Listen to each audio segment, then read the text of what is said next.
বাইরে থেকে আর এই কিনে খেতে হবে না, এখন বাড়িতেই তৈরি করে নেব দারুণ সুন্দর পুডিং। আর এই পুডিংটা খেতে এত সুন্দর যে ছোটদের নয় বড়দেরও ভীষণ ভালো লাগবে।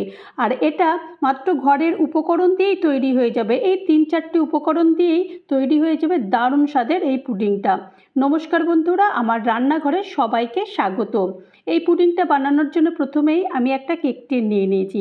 কেক টিনটাকে প্রথমে একটুখানি তেলটা একটু লাগিয়ে দেবো, যাতে করে পুডিংটা বানানোর পর খুব সুন্দরভাবে উঠে আসে। পুডিংটা বানাবার জন্য প্রথমেই দুধ লাগবে। দুধে আমি 1/2 লিটার দুধ নিয়েছি, তোমরা একটুখানি প্রয়োজন মতো বা পরিমাণ মতো দুধটা নিয়ে নিও। এখানে আমি 1 চামচ আগার আগার পাউডার নিয়েছি। আগার আগার পাউডারটা প্রথমে ভালো করে দুধের সঙ্গে মিশিয়ে দেবো, কারণ দুধের সঙ্গে যদি না ভালো করে মেশাই তাহলে কিন্তু পুডিংটা ভালো হবে না। তো সেই কারণে প্রথমে সবার আগেই আগার আগার পাউডারটা মিশিয়ে দিতে হবে। আর এই আগার আগার পাউডারটা কিন্তু এখন সব জায়গাতেই পাওয়া যাচ্ছে, মুদিখানার দোকান বলো বা অনলাইন বলো, যে কোনো জায়গাতেই তোমরা আগার আগার পাউডারটা পেয়ে যাবে। আগার আগার পাউডারটা বেশি দামও নয়, মোটামুটি অ্যাভেলেবেল আর কি, যতটা আমাদের সাধ্যের মধ্যেই পাওয়া যাবে। তো এখন এই পাউডার দিয়ে দেওয়ার পর গ্যাস আমি অন করে দিয়েছি। অন করে দেওয়ার পরে তারপরে দুধটা একটুখানি ভালো করে একটু নেড়েচেড়ে দিলাম।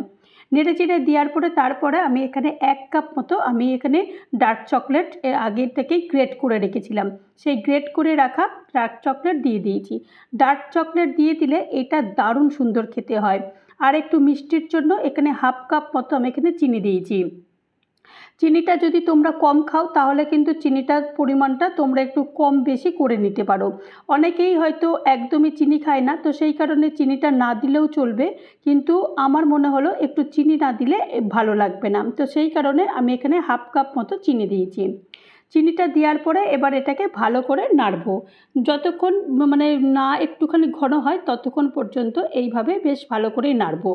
তো দেখো, আমি একটা কথা বলে রাখি যে এই রকম ধরনের পুডিং তো আমরা হোটেলে বা রেস্টুরেন্টে গিয়ে খেয়ে থাকি, এক গাদা পয়সা নেয়, তখন কি করব, বানাতে পারি না, সেই কারণেই আমরা পয়সা দিয়েই খাই। কিন্তু এখন কি, এখন তো আমি বানিয়েই ফেলছি। এখন বানানোটা এতটাই ইজি যে যে কেউ বানাতে পারবে। আর এই পুডিংটা শুধু যে বাচ্চারাদের ভালোবাসে তা নয়, বড়রাও এই পুডিংটা খেতে ভীষণ ভালোবাসে। তো এই পুডিংটা বানাতেও একদম সময়ও লাগে না, খুবই কম সময়ের মধ্যে হয়ে যায়। এখন এটাকে ভালো করে এটাকে জাল দেবো। দেখো, জাল দিতে দিতে কিন্তু আস্তে আস্তে একটু ঘন হতে শুরু করে দিয়েছে। মাঝে মাঝে তোমাদেরকে দেখাবো যে কতটা ঘন হচ্ছে। তো যে কতটা যখন ঘন হয়ে আসবে তখন আমি বলে দেবো যে এই পর্যন্ত এটাকে জাল দিতে হবে, তারপরে কিন্তু আর জাল দেওয়ার দরকার নেই। তো এখন এটাকে ভালো করে এইভাবে একটু জাল দিতে হবে, তবে জাল দেওয়াটা কিন্তু বন্ধ করলে চলবে না। জাল দেওয়াটা যদি একটু বন্ধ করে যদি এদিক ওদিক চলে যায় তাহলে কিন্তু লাম্পস এসে যাবে, তখন কিন্তু পুডিংটা একদমই ভালো লাগবে না। তো সেই কারণে এটাকে কিন্তু কন্টিনিউ এটাকে নাড়তে হবে।